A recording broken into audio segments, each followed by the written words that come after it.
సూరయ్య అయ్యగారు, ఇక్కడ పనంతా మనం అనుకున్నట్టే జరిగింది. ఇక ఎలాంటి ఇబ్బంది లేదు. రేపు ఉదయం నువ్వు విశ్వారూమ్ ఖాళీ చేసి మీ ఊరు వెళ్ళిపో. నా కూతురు మా తలరాతను మార్చేంత గొప్పింటి కోడలు అవుతుందని నే కల్లో కూడా ఊహించలేదు అయ్యగారు. సావిత్రి ఇంత గొప్పింటి కోడలవటం అమ్మగారి దయ. వెళ్ళొస్తాం అయ్యగారు. మంచిది.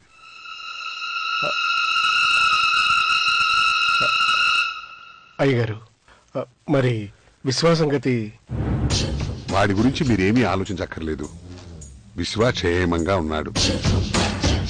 ఎవరిని ఎలా చూసుకోవాలో మాకు బాగా తెలుసు. అవుననుకోండి. ఒకవేళ సావిత్రిని విశ్వా పెళ్లి చేసుకుని ఉంటే మీలాగే మీ కూతురు కూడా జీవితాంతం పేదరికంలోనే ఉండేది. అవునా? అవునండి. మేమెవరికీ అన్యాయం చెయ్యం. విశ్వా కూడా ఏదో ఒక మంచిదారి చూపిస్తాం.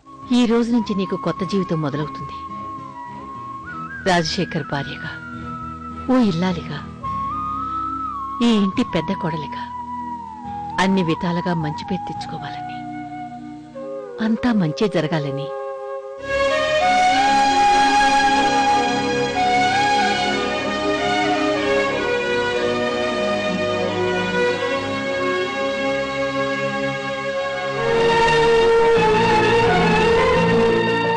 అమ్మా, నర్మదక్క నాకన్నా పెద్దవారు, అన్ని తెలిసిన వారు. అక్క గొప్పతనం గురించి మీరెన్నోసార్లు నాతో చెప్పారు.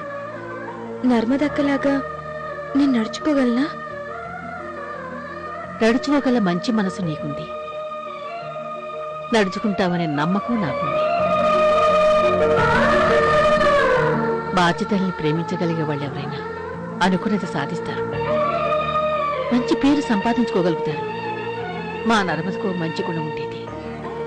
రాజశేఖర్ పేరుతో నుదుట కుంకుమ బొట్టు పెట్టుకునేది. ఈ పూలు, ఈ పండ్లు, ఈ పాలు ఇవన్నీ ఏంటి? అది ఈరోజు నీకు నేను అసలే టెన్షన్లో ఉన్నాను. వెళ్ళండి ఇక్కడి నుంచి. వెళ్ళమన్నా? అది కాదురా, నీకివాళ ఇలాంటివన్నీ నాకు నచ్చవు. దయచేసి నాకు చిరాకు తెప్పించద్దు. వెళ్ళండి. వెళ్ళి అమృత గురించి వెతకండి. అమృతకి ఏమైనా జరిగితే అప్పుడుంటుంది మీ అందరికీ.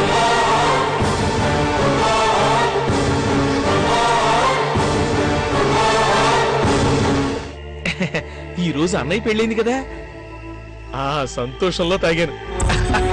బావగారు పెళ్లి చేసుకోవడం ఏమైనా బాగుందా? నాకైతే నచ్చలేదు, బాధగా ఉంది.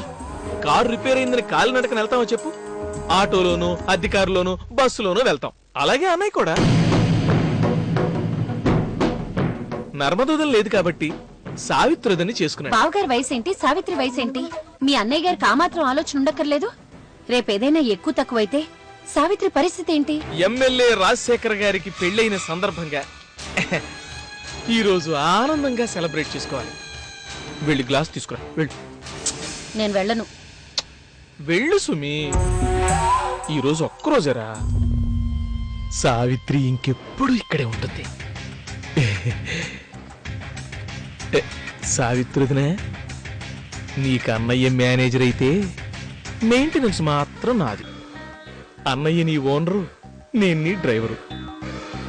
ముందు ముందు అంతా మజాయే. సావిత్రుదినే, నువ్వు అన్నయ్య దగ్గరున్నా నాకు మాత్రం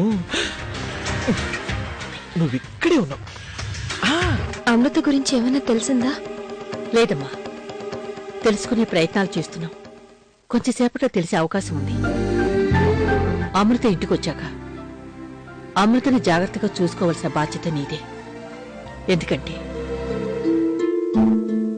ఇప్పుడు నువ్వు రాజశేఖర్ భార్యవు కాబట్టి అమృతకు అమ్మలాంటిదని.